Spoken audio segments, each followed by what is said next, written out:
So, where do you see the future of this game that you have created? I mean, as people are looking into the future, where do you see it going? What I see is a lot of people are asking me for the application, but I told them that it's not bad to have an application, but I don't want the application to kill actually the actual game, because it's a family game. You come together as a family and you learn, you ask each other question as a family, and you are learning also. It's like this time we have where the parent usually tell a story and we answer back. Is kind of, it's a bond. You cannot have that much with a machine. So it's why I can see an application in the future. I can see an application like why not competition of knowledge? I'm here in the US. Obey, you are there perhaps in Nigeria, and we are competing on our knowledge. Why not? And I see also many. This is just the whole Africa, but I can see also different sects for to not only Africa, but let's study in deeper like the Caribbean. Why not? Let's study deeper like I don't know, just the main personalities we have in the black black history, all of them together. Let's study only. So there's so many diverse way we can use to add to this game. And I have also one, perhaps it will be more interesting for you.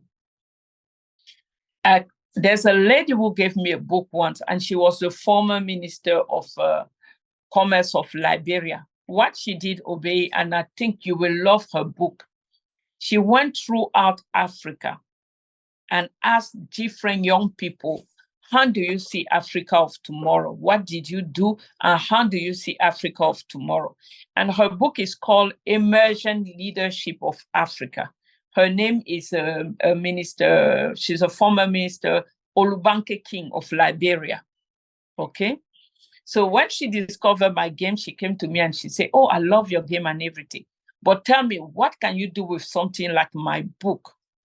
So I took the book and I read. It's more than 88 different young people from Mozambique, Algeria, from Nigeria, from Zimbabwe, from anywhere in Africa that are telling their own story. Some were telling story like, just an example, he studied all of the good aspects of brown rice. He want to cultivate brown rice when he come back. But he arrived, he found out that brown rice costs more than white rice. Brown rice, you have less diabetes like with brown rice than white rice. But people love white rice because it's cheaper. So what he need to do? He does not know. So what he will do is he will turn around and ask the diaspora. That was the mechanism I found in the game. You tell your story, but then the question, the challenge you encounter, you turn around and you ask the diaspora, what will you do? And the answer comes from the diaspora now. The answer comes from the player.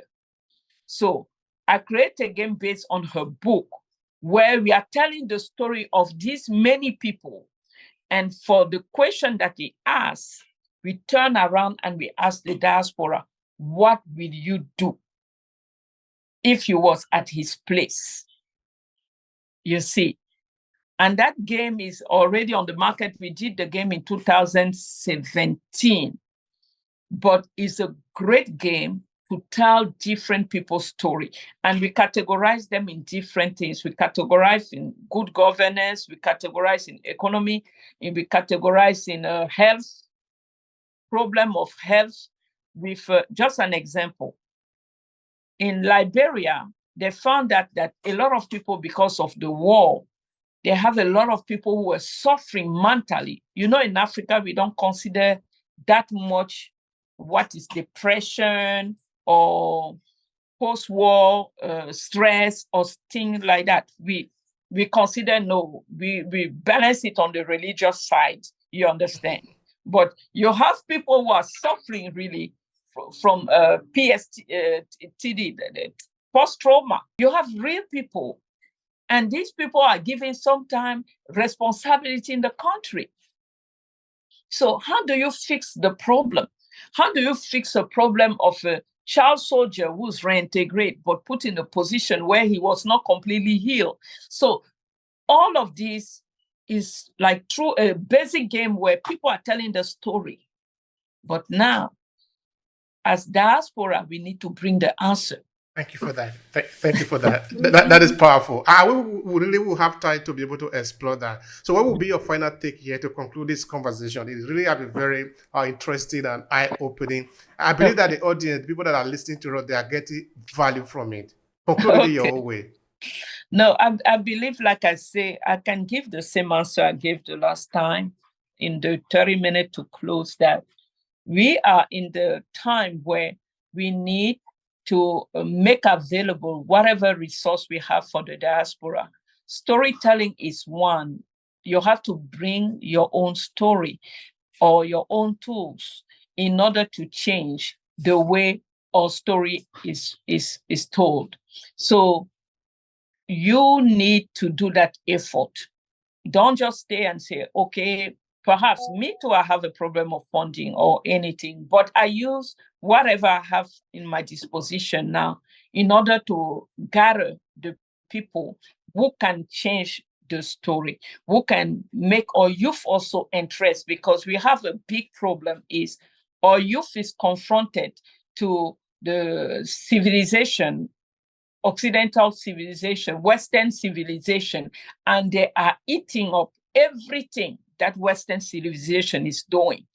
If we are not careful, we may lose them to that. We have to find a way to transmit in order for them to love. I told people, when my son told me they didn't have a map of Africa, he didn't know about Africa. I remember on that time, he was already doing at school, he was doing stock market, learning to buy stocks and exchange stock. And they have a stock market club in the class. I just imagine if that child has 1 million, with what he knows about Africa, he will never invest even 1 cent in Africa. Because in his mind, Africa is poor. Africa is about charity only. I say, no, we need to change the mindset. We need to change that stereotype in order for us to harvest that youth.